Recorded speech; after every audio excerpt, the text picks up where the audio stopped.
मैले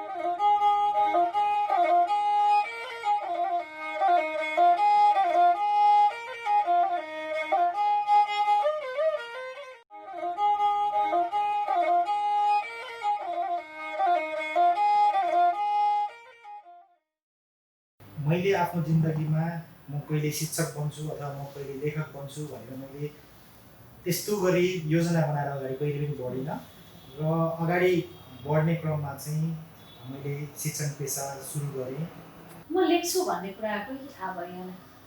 मैले जुन कुरा लेख्छु त्यो त मैले लेखकको हिसाबले भन्दा पनि पाठकको हिसाबले लेख्छु र पाठक भनेको जहिले पनि एउटा लेखकसँग नजिक भएर लेख्ने व्यक्ति हुन्छ। सुरुमा म फुल हुँ, मलाई थाहा छ म कसरी फुल हुन सकेँ। मलाई मेरो उत्पत्तिको ज्ञान छ, मलाई मेरो पतनको आभास छ, मलाई मेरो आकर्षणको मूल्य थाहा छ। दर्शनमा आधारित भएर लेख्ने भन्दा पनि हामीले जे कुराहरू देखिरहेछौँ भोगिरहेछौँ त्यसलाई सरल शब्दमा सबैले बुझ्ने हिसाबले लेख्ने र त्यसमा कसैले दर्शन भेट्नुहुन्छ भने त्यो लेखको चाहिँ शक्ति हो, त्यो उजागर भएको भन्ने कुरामा मलाई चाहिँ अलिकति खुसी पनि लाग्छ। हामीले जति पनि सिर्जना गर्छौँ त्यो अरूकै लागि गर्छौँ। खासमा अब हामीहरूले खाइ नखाइ जम्मा गरेको बचत गरेको पैसा लगानी गरेर गीत निकाल्छौँ भने नामको लागि त होइन। पक्कै पनि हामीले जे शब्दहरू व्यक्त गरेका छौँ त्यो चाहिँ विचार भावनाको रूपमा चाहिँ आम श्रोता दर्शक पाठकसम्म पुगोस् भन्ने नै चाहना हो। तर त्यहाँसम्म पुग्नको लागि चाहिँ अहिलेको समयमा धेरै नै अप्ठ्याराहरू आर्थिक रूपमा मात्रै होइन कि त्यहाँ गुटगत कुराहरू पनि त्यहाँ देखियो। तपाईं अहिले हेर्दै हुनुहुन्छ सारंगी टिभी। लाइक, कमेन्ट र शेयर गर्नुका साथै हाम्रो युट्युब च्यानल सब्स्क्राइब गरेर बेल आइकन पनि दबाउनुहोला। नमस्कार, कार्यक्रम तरङ्गको दोस्रो श्रृङ्खलामा छु म यतिखेर र यो आवाज आस्माको हो। हाम्रो च्यानललाई सब्स्क्राइब गर्नुहोला, लाइक शेयर र कमेन्ट पनि गर्नुहोला। यदि यहाँहरू साहित्यको अनुरागी हुनुहुन्छ, साहित्य मन पराउनुहुन्छ अथवा साहित्य लेख्नुहुन्छ, पढ्नुहुन्छ भने साहित्यिक गफगाफ हुन्छ तरङ्गमा र साहित्यिक सामग्रीहरू अनि साहित्यिक गतिविधिहरू प्रस्तुत गर्ने गर्छौँ हामी। आज मसँग कवि अनि लेखक, उहाँ लेख्नुहुन्छ, लेखहरू लेख्नुहुन्छ, गजल पनि लेख्नुहुन्छ। उहाँले विशेष त कवि नै भन्दा हुन्छ उहाँलाई। दीपक श्रेष्ठ हुनुहुन्छ। उहाँ शिक्षण पेसामा पनि उहाँले लामो समय बिताउनु भएको छ र उहाँलाई बालबालिका किशोर किशोरीहरू धेरै मनपर्छन्। आज म उहाँसँग कुराकानी गर्छु, साहित्यको कुरा गर्छु, उहाँको आफ्नै व्यक्तिगत केही कुराहरू पनि जोड्छु। सर, हजुरलाई स्वागत गर्छु। नमस्ते आस्माजी। हजुर, पहिला अलिकति कुराकानीलाई अगाडि बढाउँदाखेरि यहाँले अघि हामी कुरा गर्दाखेरि एउटा शिक्षण पेसामा लामो समय बिताएको मान्छे होइन, साहित्य लेखिरहनु भएको छ। अहिलेको काम भन्ने हो भने यहाँले एउटा सहकारीमा काम गर्नुहुन्छ। कसरी जीवनले एउटा यसरी भनौँ न एउटा टर्निङ लिइरह्यो यहाँको? के रहेछ जीवन? वास्तवमा भन्नुपर्दाखेरि जीवन यही हो भनेर कसैले पनि परिभाषित गर्न सक्दैन जस्तो लाग्छ मलाई। घटनाक्रमले कुनै पनि व्यक्तिलाई कसरी डोर्याउँछ भन्ने कुरा कसैले देखेकै हुँदैन। मैले आफ्नो जिन्दगीमा म कहिले शिक्षक बन्छु अथवा म कहिले लेखक बन्छु भनेर मैले त्यस्तो गरी योजना बनाएर अगाडि कहिले पनि बढिनँ र अगाडि बढ्ने क्रममा चाहिँ मैले शिक्षण पेसा सुरु गरेँ। शिक्षण पेसामा मैले विभिन्न स्कुलहरूमा गणित विषय पढाएँ। पढाउँदै जाँदाखेरि म देशकै नाम चलेको शिक्षण संस्थामा पनि पुगेँ। त्यसपछि त्यहाँ मैले साहित्य सृजनामा लाग्नुभएको साथी मैले भेटिसकेपछि साहित्यलाई पनि अगाडि बढाउनुपर्छ।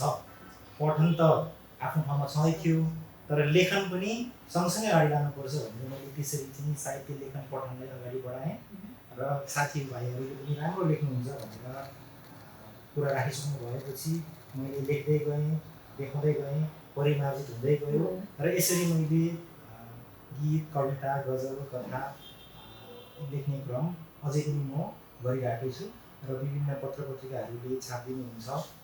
खुसी लाग्छ। म लेख्छु भन्ने कुरा कहिले थाहा भयो?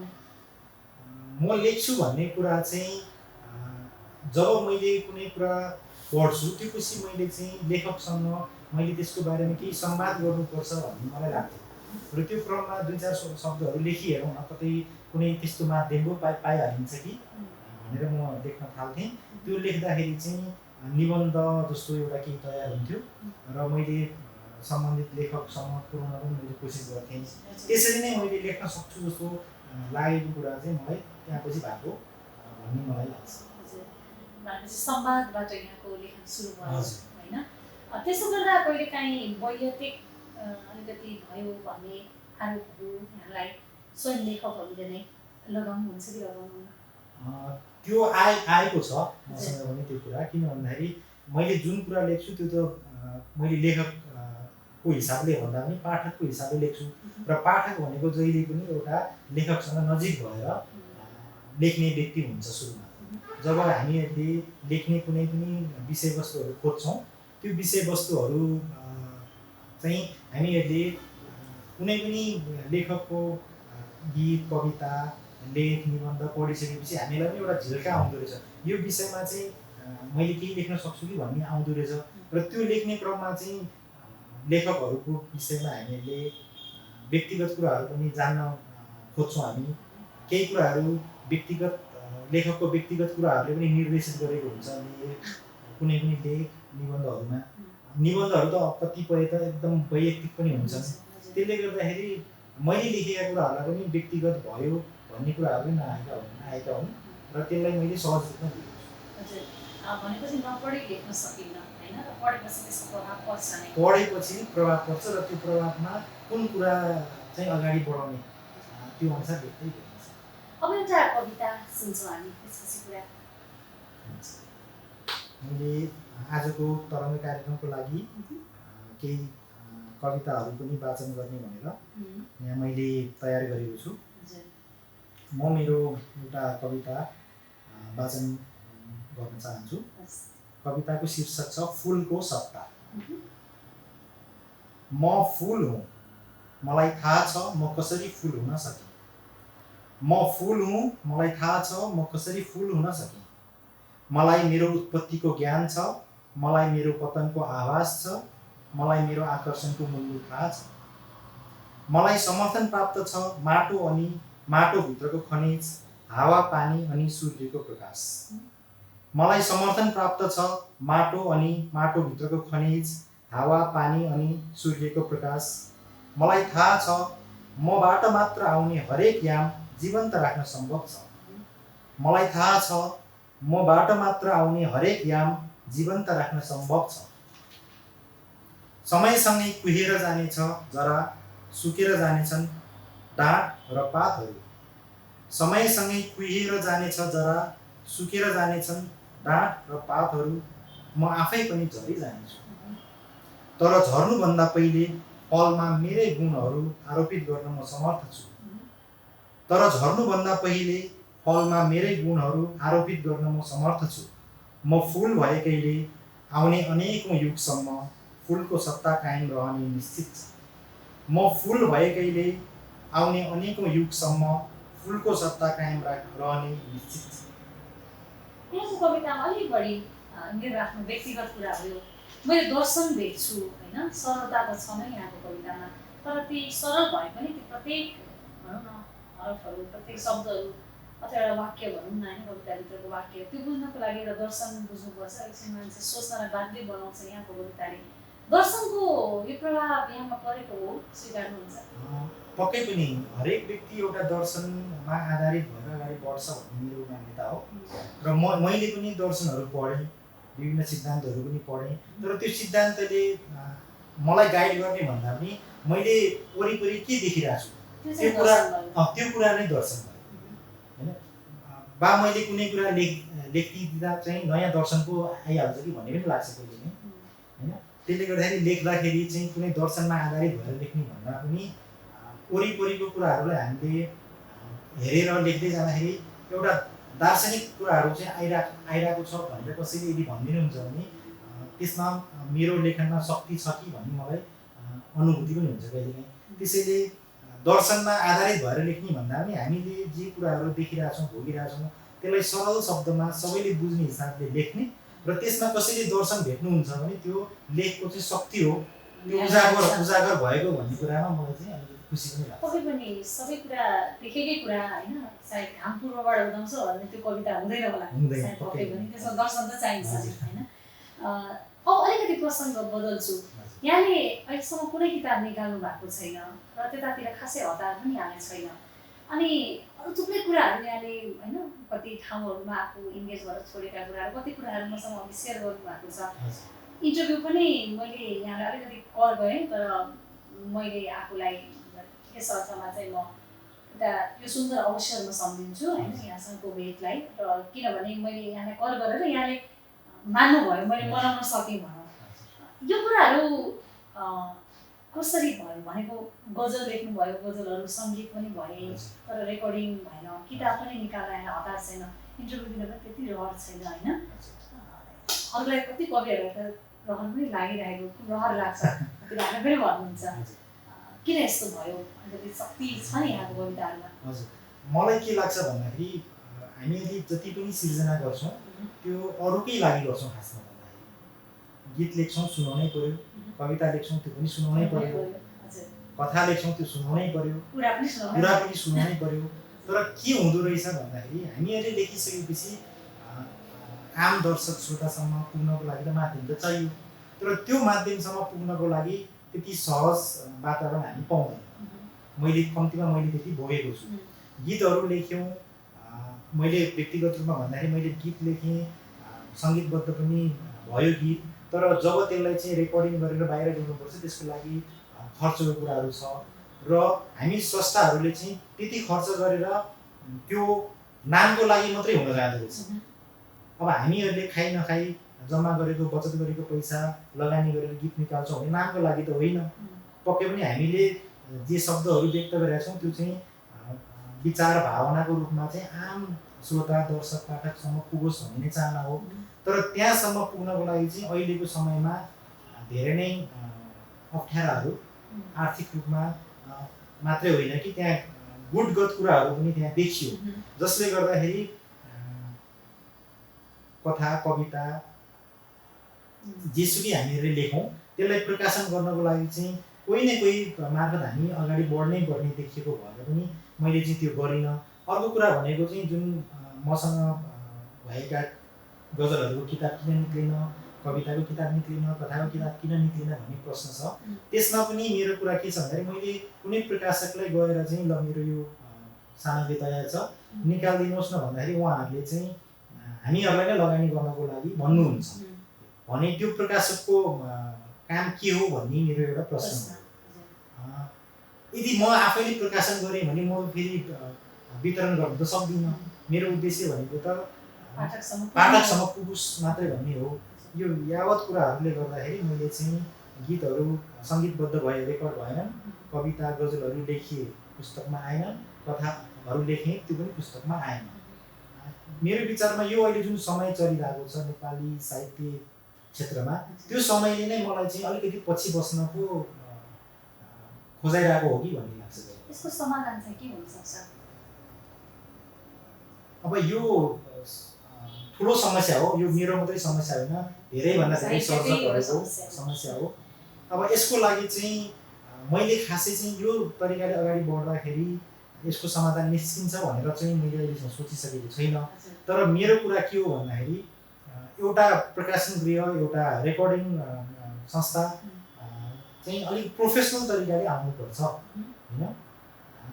जसलाई उहाँहरूलाई चाहिँ एप्रोच गर्नुहुन्छ, उहाँहरूकोमा जानुहुन्छ, गीत रेकर्डको लागि जानुहुन्छ होला, पुस्तक प्रकाशनको लागि जानुहुन्छ होला, उहाँहरूलाई चाहिँ एउटा वातावरण सही तरिकाले अगाडि बढ्नको लागि वातावरण पक्कै पनि उहाँहरूले बनाइदिनुपर्छ र त्यो प्रोफेसनल लेभलमा हुनुपर्छ।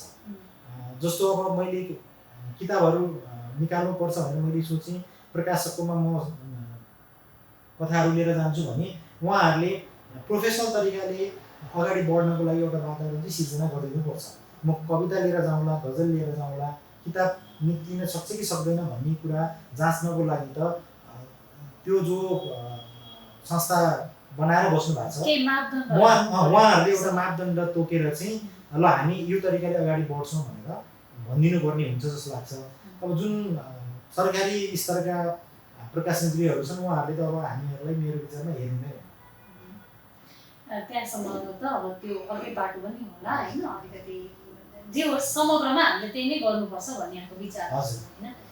अब अलिकति यसो भनिरहँदा नरेन्द्र तोक्नुपर्छ होइन, हामी सबैको आफ्नो एउटा राम्रो नराम्रो भन्ने एउटा दृष्टि त छँदैछ। त्यति भनिरहँदा पनि कविता नै सोध्छु म यहाँलाई होइन, एउटा कविता भनेको चाहिँ खास के हो, कस्तो हुनुपर्छ कविता? अब कविताको विभिन्न व्यक्तिहरूले विभिन्न कालखण्डमा चाहिँ आफ्नो तरिकाले परिभाषाहरू दिँदै आउनु भएको छ। अब कतिले चाहिँ भावना त्यहाँनिर अलिकति प्रदान हुनुपर्छ, कसैले विचार प्रदान हुनुपर्छ भनेर पनि आउनु भएको छ कविताको सन्दर्भमा। तर म के भन्छु भन्दाखेरि कविता कुनै पनि विषयमा कुनै पनि वस्तुमाथि चाहिँ हामी लेख्न सक्छौँ र त्यो चाहिँ पाठकसम्म सहज रूपमा पुग्नुपर्छ, चाहे त्यसले दर्शन बोकेको होस् वा नहोस्, चाहे त्यसले लाक्षणिक भाषामा लेखिएको होस् अथवा अविधा भाषामा लेखिएको होस् होइन। जुनसुकै तरिकाले कविता सिर्जना भएको भए पनि त्यसले एउटा व्यक्तिलाई चाहिँ विचार अथवा भावना जुनसुकै हिसाबले पनि छुन चाहिँ सक्नुपर्छ। त्यसो हुँदाखेरि चाहिँ कविता कविता बन्न जान्छ। र मेरो अनुभवमा पनि मैले कुनै दुईवटा शब्द मैले कुनै किताब पढ्दाखेरि दुईवटा शब्द सँगै भेटेँ भने त्यो दुईवटा शब्दबाट मैले कुनै एउटा नयाँ विचार अथवा कुनै नयाँ भावना ममा उत्पन्न हुन्छ भने म त्यसलाई अब अगाडि बढेर मैले आफ्नो सोच मेरो आफ्नो भावनाले जता मलाई डोर्याउँछ त्यो अनुसार म कविता तयार गर्छु। त्यसैले कविता यही हो भन्ने कुरा चाहिँ परिभाषा गरेर म अगाडि बढेको चाहिँ छुनु पर्यो, कविताले छुनु पर्यो। अर्को यहाँले भनेको कुराको चाहिँ अलिकति कविता क्लिष्ट भइदिनाले पनि होइन, अलिकति पोस्ट मोडर्न भन्छ नि हामी होइन, यो समाजमा चाहिँ सायद नपढेको अथवा कविताप्रतिको मान्छेको रुचि त्यो घट्दै गएको अथवा आफ्नो भाषाहरू आफ्नो कुराहरू कवितामा नपाउनाले पनि हो। एकदमै हो। कवितामा यदि आफूले जो पाठकले पढिरहनु भएको छ आफूले त्यो कवितामा आफूलाई भेट्नु भएन भने त्यो कविता त उहाँले पढ्नुहुन्न पक्कै पनि। त्यहाँ कुनै न कुनै हिसाबले आफू त्यहाँ भेटिएपछि नै एउटा कविता चाहिँ महसुस गर्न सक्ने लेभलमा पुग्छ नि त। त्यसले गर्दाखेरि धेरै नै क्लिष्ट भाषामा लेखिएको धेरै नै सिद्धान्तपरक कविताहरू रचिएको कारणले गर्दाखेरि चाहिँ कविता अलिकति पछाडि पो परेको हो कि जस्तो पनि लाग्छ। अब म एउटा कविता सुन्छु त्यसपछि फेरि म यहाँको व्यक्तिगत केही कुराहरूतिर फर्किन्छु। एउटा कविता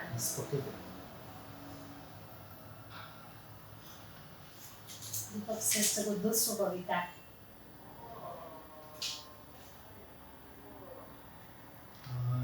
म अर्को एउटा कविता वाचन गर्न चाहन्छु। कविताको शीर्षक छ आकर्षण। हो साँच्चै सजिलो छ पुतली जस्तै बत्तीतिर टानिन। हो साँच्चै सजिलो छ पुतली जस्तै बत्तीतिर टानिन। उनले ओकल्ने आगोले मन्त्रमुग्ध तुल्याउँछ। उनको मुस्कानले तिम्रो मुहारमा दिव्य कान्ति ल्याउँछ। उनको हाँसोले मनलाई न्यानो बनाउँछ। उनका हरेक अङ्गहरू आकर्षक चमकले घेरिएका छन्। उनीसँग सधैँ तिम्रो ध्यान खिच्ने बिछट्टै राम्रा तरिका छन्। उनका त्वचामा बुढ्यौलीपन छ तर अति नै मुलायम अनुभव गराउने। उनको मुटु दुखेको छ तर कहिले कारण थाहा पाउन नसकिने। उनमा रहेका दागहरूले उनको विगत बताउँछ तर उनी आफ्नो पीडा सुनाउन तयार छैनन्। उनी धेरै कुराबाट वञ्चित छिन्।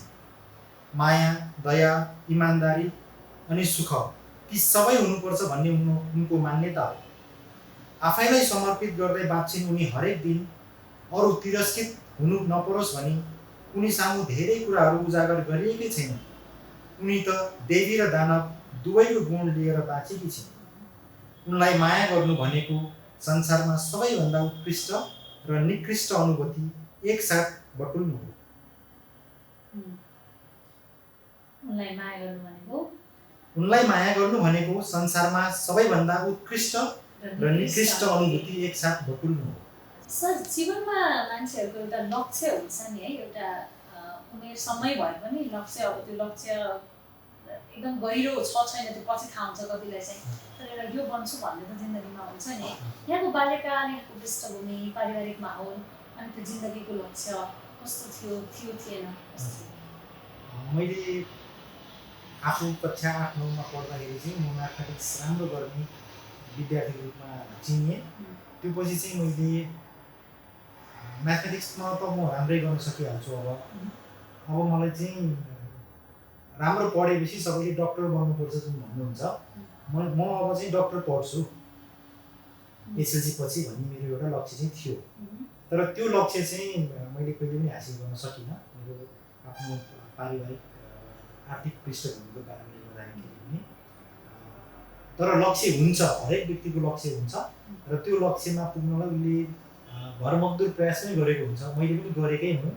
यदि मैले सोचेको अनुसार सबै कुराहरू अगाडि बढेको भए म डक्टर बनिसक्थेँ भन्ने पक्षमा म फेरि छैन, किनकि समयले ठ्याक्कै कोल्टे फेर्दो रहेछ हरेक व्यक्तिको जिन्दगीमा।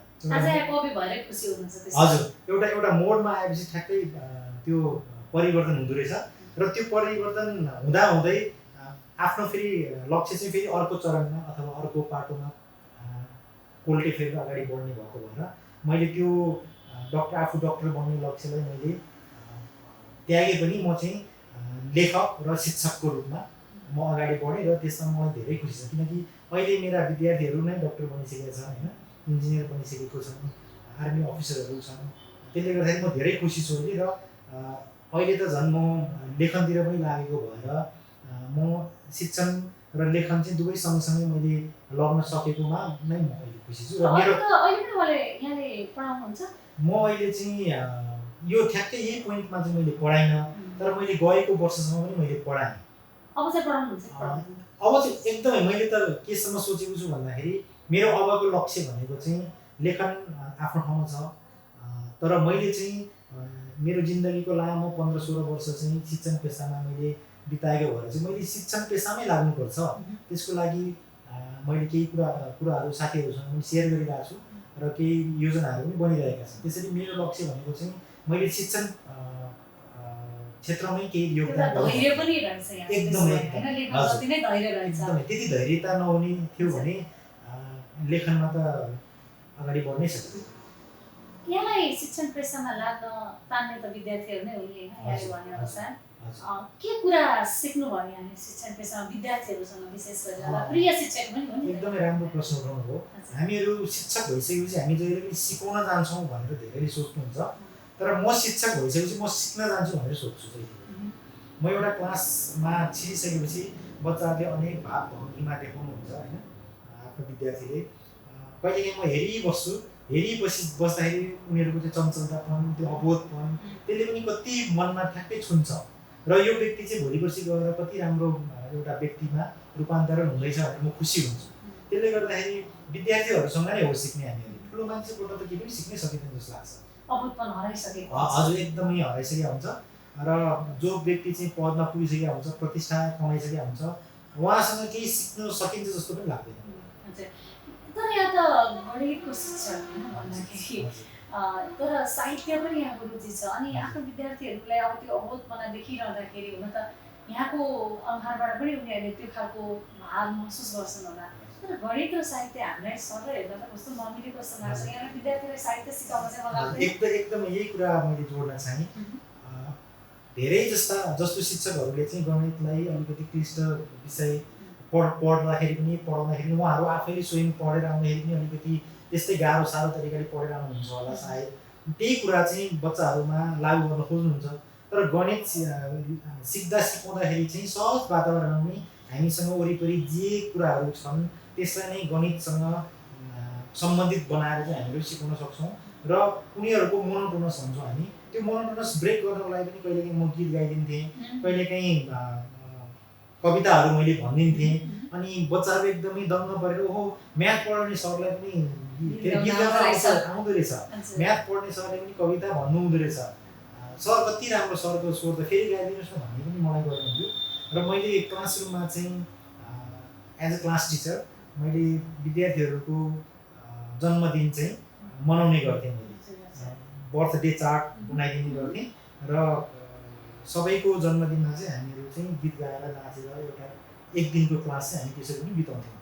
र त्यसो गर्दाखेरि म प्रति चाहिँ विद्यार्थीहरूको विश्वास पनि त्यसरी बढ्यो र मैले जति पनि गणित शिक्षणको समयमा जति पनि कुराहरू गरेँ त्यो एकदम कोर म्याथमेटिक्स थिएन खासमा। ती कुराहरू भनेको चाहिँ हाम्रो जिन्दगीमा आइपर्ने कुराहरू नै त्यहाँनिर आउँथ्यो, जसले गर्दाखेरि मैले कथाको रूपमा सिक्थेँ। जस्तो मैले म्याथमेटिक्स पढ्नुभन्दा पहिला जहिले पनि कथालाई जोड्थेँ। कुनै पनि टपिकहरू सुरु गर्नुभन्दा पहिला तिमीहरू घरमा यो विषयमा कसरी अगाडि बढ्छ, त्यो विषयमा कसरी अगाडि बढ्छ भनेर मैले कुराहरू अगाडि बढाउँदै जाँदाखेरि उनीहरू त्यो टपिकमा छर्लङ्ग हुन्थे सुरुमै, अनि बल्ल नम्बरहरूसँग उनीहरू चाहिँ खेल्नको लागि अगाडि बढ्थ्यो। जस्तो मानौँ न एउटा सिम्पल इन्ट्रेस्टको विषय मैले पढाउनु थियो भने मैले चाहिँ कथा बनाउँथेँ। जस्तो गाउँघरमा मान्छेहरूले पैसा लिने दिने, अनि लिइसकेपछि दिइसकेपछि कति समयको लिने, कति समयको लागि लिने, कति समयपछि फर्काउने, अनि त्यो लिइसकेपछि फेरि थप पैसाहरू लिने कि नलिने, दिने कि नदिने, त्यो यावत कुराहरू हुन्छ नि त। त्यो कुरा थाहा छ कि छैन भनेर मैले पहिला चाहिँ कथाको रूपमा भन्थेँ। भनेपछि चाहिँ उनीहरूको दिमागमा एउटा पिक्चर त बन्छ, चित्र त बन्छ नि त। मानिसहरूले पैसा आवश्यक पर्दो रहेछ, त्यो पैसा लिनको लागि कोही अर्को मान्छेसँग पुग्दो रहेछ, त्यो अर्को व्यक्तिले पैसा दिँदाखेरि शर्तहरू राख्दो रहेछ, समयको शर्त राख्दो रहेछ, मलाई पैसा फर्काउँदाखेरि थपेर दिनुपर्छ भन्ने कुरा राख्दो रहेछ। यो कुरा सबै मैले परिपक्वता विद्यार्थीहरू ल्याउँछ हैन। त्यो ल्याइसकेपछि बल्ल अनि यसलाई चाहिँ हामीले म्याथमेटिक्सको फर्मुला अनुसार कसरी मैले यहाँलाई यो सोध्नुको कारण चाहिँ यहाँले धेरै लेखहरू लेख्नुहुन्छ जुन चाहिँ यहाँको शिक्षणसँगै सम्बन्धित लेखहरू आउँछ हैन, पठनसँग सम्बन्धित विद्यार्थीहरू पनि यहाँको लेखमा छुट्दैन, यहाँको पोस्टहरूमा पनि त्यो कुराहरू फेसबुकहरूमा पनि आइराखेको हुन्छ। अब एउटा गजल सुझाउने, तर गजल भन्दा यहाँलाई कविता नै मनपर्छ हैन? हजुर, गजल भन्दा मलाई बढी कविता लेख्नुहुन्छ। कविता अलिक शक्तिशाली पनि हुन्छ गजलको तुलनामा। गजल लेख्दाखेरि चाहिँ एउटा फर्मेटमा लेख्नुपर्ने हुन्छ र त्यहाँ चाहिँ निश्चित शब्दहरू घुसाउनै पर्ने हुन्छ र जसले गर्दाखेरि आफूले सोचेको हजुर सीमाको कुरा आउँछ त्यसमा। तैपनि मैले सकेसम्म चाहिँ गजलहरू लेख्दाखेरि एउटा विषय केन्द्रित भएर गजलहरू लेख्ने गर्छु। म एउटा गजल यहाँ वाचन गर्न गइरहेको छु। यो सहरमा बाँच्ने कला सिक्नुपर्ने रहेछ, अनिकाललाई साँच्ने कला सिक्नुपर्ने रहेछ। यो सहरमा बाँच्ने कला सिक्नुपर्ने रहेछ। साथीभाइ इष्टमित्र सारालाई छोडी एक्लै बसी हाँस्ने कला सिक्नुपर्ने रहेछ। यो सहरमा बाँच्ने कला सिक्नुपर्ने रहेछ, अनिकाललाई साँच्ने कला सिक्नुपर्ने रहेछ। मिलन बिछोड भइरहने मौसम यहाँ देख्दा, मिलन बिछोड भइरहने मौसम यहाँ देख्दा फुलको माला गाँस्ने कला सिक्नुपर्ने रहेछ। साथीभाइ इष्टमित्र सारालाई छोडी एक्लै बसी हाँस्ने कला सिक्नुपर्ने रहेछ। यो सहरमा बाँच्ने कला सिक्नुपर्ने रहेछ, अनिकाललाई साँच्ने कला सिक्नुपर्ने रहेछ। धोखाधडी छलछाम हुँदा पाइलै पिच्छे, धोखाधडी छलछाम हुँदा पाइलै पिच्छे भावनालाई जाँच्ने कला सिक्नुपर्ने रहेछ। यो सहरमा बाँच्ने कला सिक्नुपर्ने रहेछ, अनिकाललाई साँच्ने कला सिक्नुपर्ने रहेछ। कहिलेकाहीँ यहाँले गजल भनिरहँदा अन्तिममा एउटा प्रश्न गर्छु।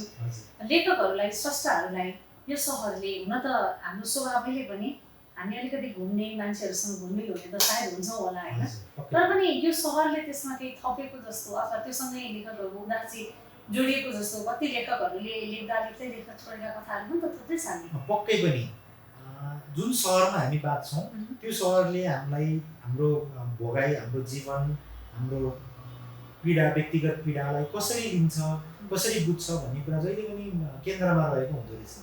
जस्तो म एउटा व्यक्ति हुँ नि, पहिलो त म एउटा शिक्षक, एउटा लेखक, कवि हुनुभन्दा पहिला त म एउटा व्यक्ति हुँ र 24 घण्टामा एउटै रोलमा बस्न सक्दैन। हजुर, सक्दैन।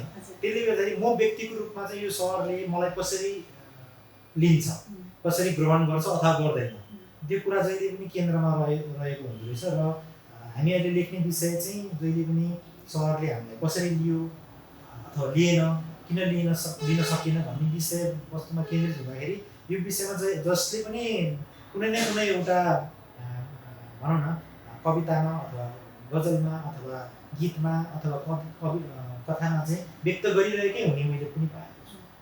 यहाँको पुरानो घर, यहाँको जन्मघर चाहिँ? मेरो जन्मघर पनि उपत्यकामै हो, सातबाटो। उपत्यकाकै मान्छे, यो सहरलाई अगाडिदेखि नै यहाँले निहालिराख्नु भएको छ। हुन्छ सर, यो समयको लागि, विचारको लागि अनि सुन्दर रचनाहरूको लागि धेरै धेरै आभार व्यक्त गर्छु व्यक्तिगत र कार्यक्रमको तर्फबाट।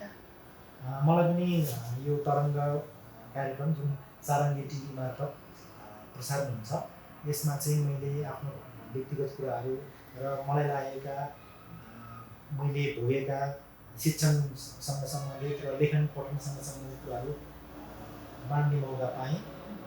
यहाँलाई पनि यो अमूल्य समयको लागि र यो अवसर प्रदान गर्नुभएको लागि धेरै धेरै धन्यवाद दिन चाहन्छु। नमस्कार दर्शक महानुभावहरू, आज हामीले समग्रमा साहित्यको केही कुराहरू गऱ्यौँ।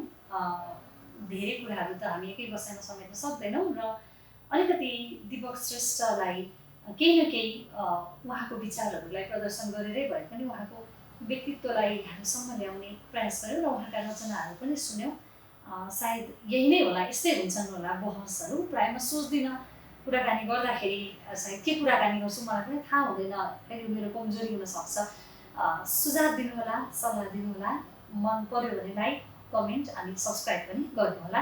आजको लागि छुट्टिन्छु। अर्को हप्ता अर्को फरक विषय, अर्को फरक स्रष्टा र सामग्रीसँगै आउँछु। हस्त, नमस्ते, शुभ समय। तपाईँ अहिले हेर्दै हुनुहुन्छ सारङ्गी टिभी। लाइक, कमेन्ट र शेयर गर्नुका साथै हाम्रो युट्युब च्यानल सब्स्क्राइब गरेर बेल आइकन पनि दबाउनुहोला।